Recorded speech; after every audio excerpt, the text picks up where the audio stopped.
The Second Voyage, adapted from a story from The Arabian Nights by Marjorie Green.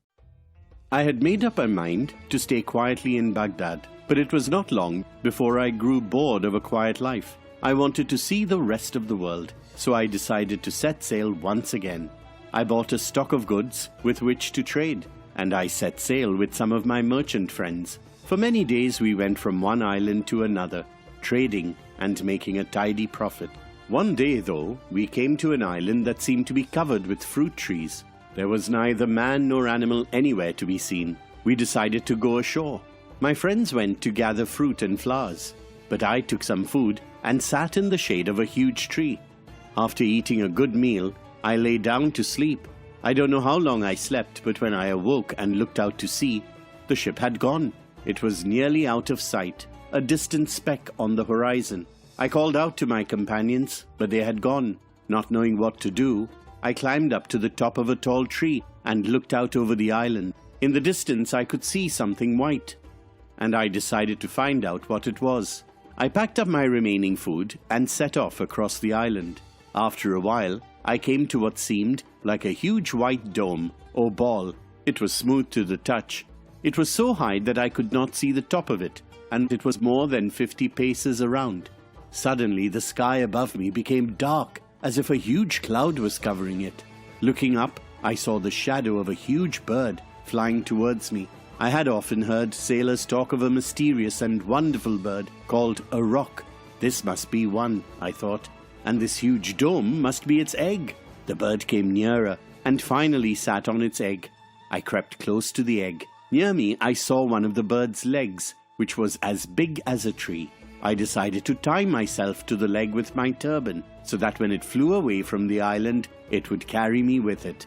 At first light, the bird took off, and up so high that the island was soon out of sight. Then she came down again so fast that I lost my senses. When I found myself on the ground, I quickly untied the turban, just as the bird caught up a snake with her beak and flew away. I found myself surrounded on all sides by great mountains that reached high above the clouds. The sides of the valley looked so steep that there was no possibility of climbing them. At first, I thought I had gained nothing by my flight, but when I began to explore the valley, I found that there were huge diamonds just lying on the ground. I could not believe the riches lying about me, but then I saw something that frightened me. All along the slopes of the valley, there were huge serpents, some of them big enough to swallow an elephant. They came out of their dens at night, and during the day, they hid themselves from the rock. I found a long, narrow cave to hide in, and rolled a large stone in front of the entrance to keep out the serpents, but the noise of their hissing outside made sleep impossible. I was glad when they went to their dens at dawn. I was able to come out again, but I was still afraid. In fact, I found myself walking upon diamonds without a thought of their value. At last, being very tired, I decided to eat a little of my food and then to have a short sleep in the sun. I was suddenly awakened by something falling near me. I sat up and found that it was a huge piece of raw meat. I looked up and could see more pieces falling down from the rocks above the valley. I had heard stories in the past about this valley of diamonds, but had never believed them.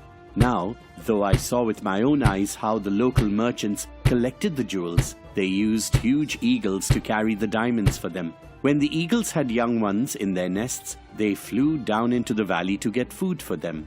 So the merchants would throw down large pieces of raw meat, and the diamonds would stick to the meat. And when the eagles took the meat back to their nest, they also took the diamonds. Each merchant had his own nest, and considered any jewels in it his.